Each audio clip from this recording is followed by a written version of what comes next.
Hello friends, welcome back to our channel education and learning point. दोस्तों, ये आज का हमारा टेस्ट नंबर 49 है। तो चलिए शुरुआत करते हैं पहले प्रश्न की।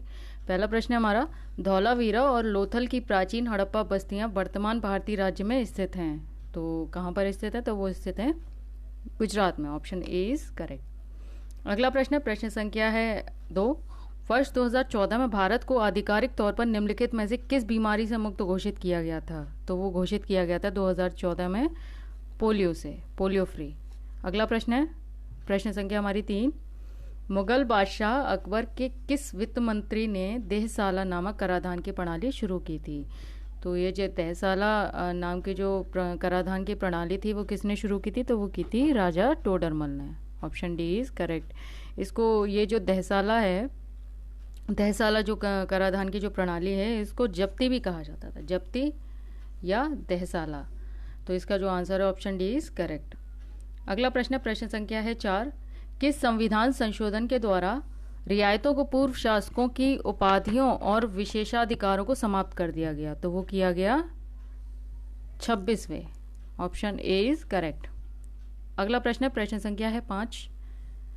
2021 के बजट के तहत निम्नलिखित में से कौन सा कर समाप्त कर दिया गया? तो वो कौन सा कर था जो 2021 के बजट में समाप्त कर दिया गया? तो वो कर दिया गया लाभांश वितरण कर, लाभांश वितरण कर। Option B is correct. लाभांश वितरण कर dividend distribution.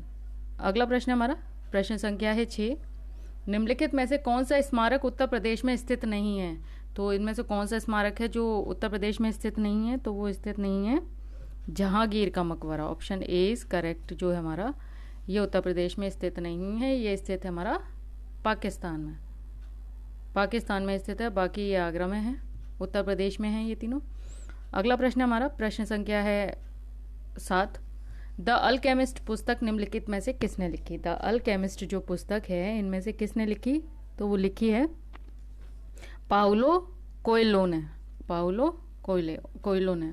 Option D is correct. और ये किस ईयर में पब्लिश हुई थी? तो ये पब्लिश हुई थी 1988 में। 1988 में द अल्केमिस्ट पुस्तक पब्लिश की थी पाउलो कोएल्हो ने 1988 में। अगला प्रश्न है, प्रश्न संख्या है हमारी 8। लोथल स्थल पर हड़प्पा सभ्यता के अवशेषों की खोज निम्न में से किसने की थी? लोथल स्थल पर हड़प्पा सभ्यता के जो अवशेष की खोज की थी वो किसने की थी? तो वो की थी एस.आर. राव ने। Option D is correct. अगला प्रश्न, प्रश्न संख्या है 9। फरवरी 2018 में कितने राज्यों ने प्रायोगिक योजना, पायलट योजना के रूप में स्वजल ग्रामीण पाइप पेयजल आपूर्ति के लिए सामुदायिक नेतृत्व विधि को शुरू किया?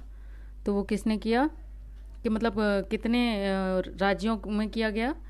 तो वो किया गया, ऑप्शन सी इज करेक्ट, 6 राज्यों में। और वो 6 राज्य कौन कौन से हैं वो भी जानना आपके लिए बहुत ज़रूरी है। तो वो है हरियाणा, कर्नाटक, मध्य प्रदेश, महाराष्ट्र, यूपी और उत्तराखंड। हरियाणा, कर्नाटक, मध्य प्रदेश, महाराष्ट्र, उत्तर प्रदेश और उत्तराखंड, 6 राज्यों में। अगला प्रश्न हमारा, प्रश्न संख्या है 10।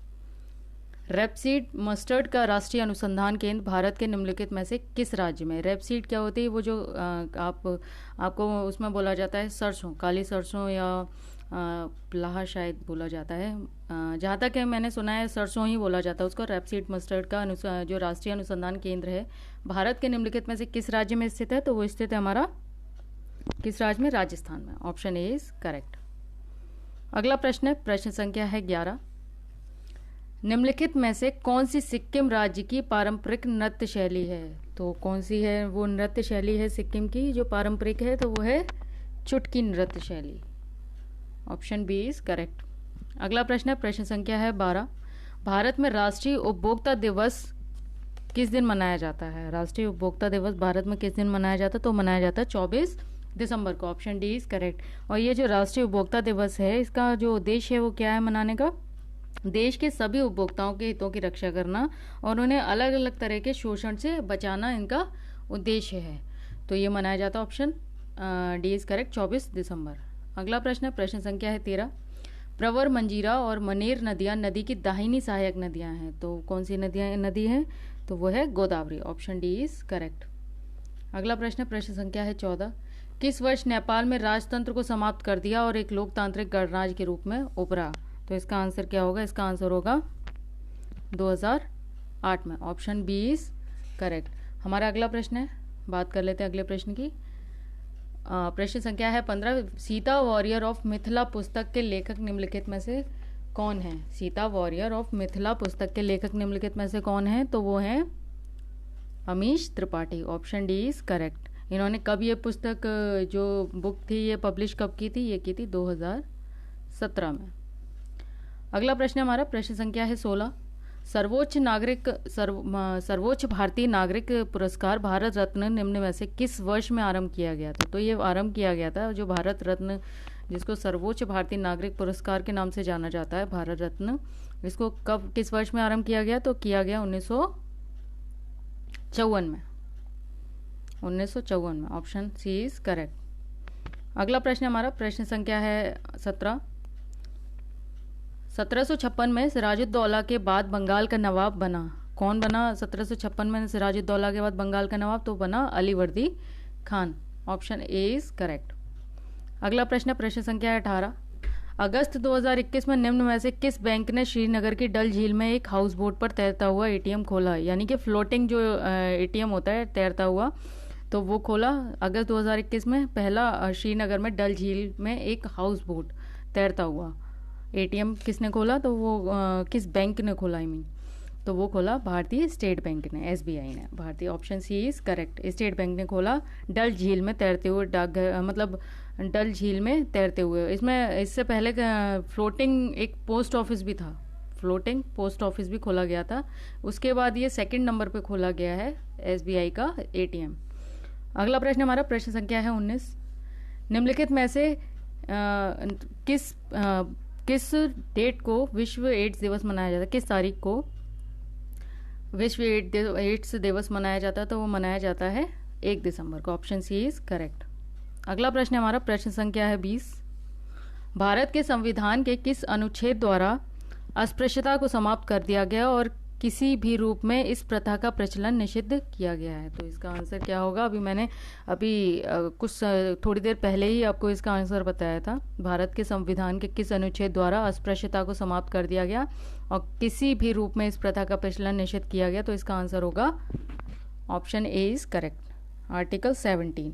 आर्टिकल 17 जो है, इसमें क्या है? आर्टिकल 17 में है अस्पृश्यता का अंत, और जो आर्टिकल 18 है हमारा, ये क्या है? आर्टिकल 18 है हमारा उपाधियों का अंत। आर्टिकल 18 जो है ये हमारा उपाधियों के अंत से संबंधित है। और आर्टिकल सी, मतलब ये 16 जो है, ये किससे संबंधित है? आर्टिकल 16 हमारा लोक नियोजन के विषय में अवसर की समता, ये आता है हमारा आर्टिकल 16 में। और आर्टिकल जो 19 है हमारा, ये इससे किससे संबंधित है? आर्टिकल 19 हमारा संबंधित है वाक स्वतंत्रता आदि विषयक कुछ अधिकारों का संरक्षण। तो ये हमारा हो गया आर्टिकल 19। जो हमारा इसका आंसर है वो है आर्टिकल 17। तो दोस्तों, आज के प्रश्नों की श्रृंखला हमारी यहीं पर समाप्त होती है। आप हमें टेलीग्राम, इंस्टाग्राम, फेसबुक पेज पर भी लाइक, शेयर, सब्सक्राइब ज़रूर करें, जिससे भविष्य में आने वाले नोटिफिकेशंस आप लोगों तक आसानी से पहुंच सके। और बीच में अगर कोई भूल चूक हो गई हो तो उसके लिए माफ़ कीजिएगा। मिलते हैं अगली श्रृंखला में, तब तक के लिए नमस्कार।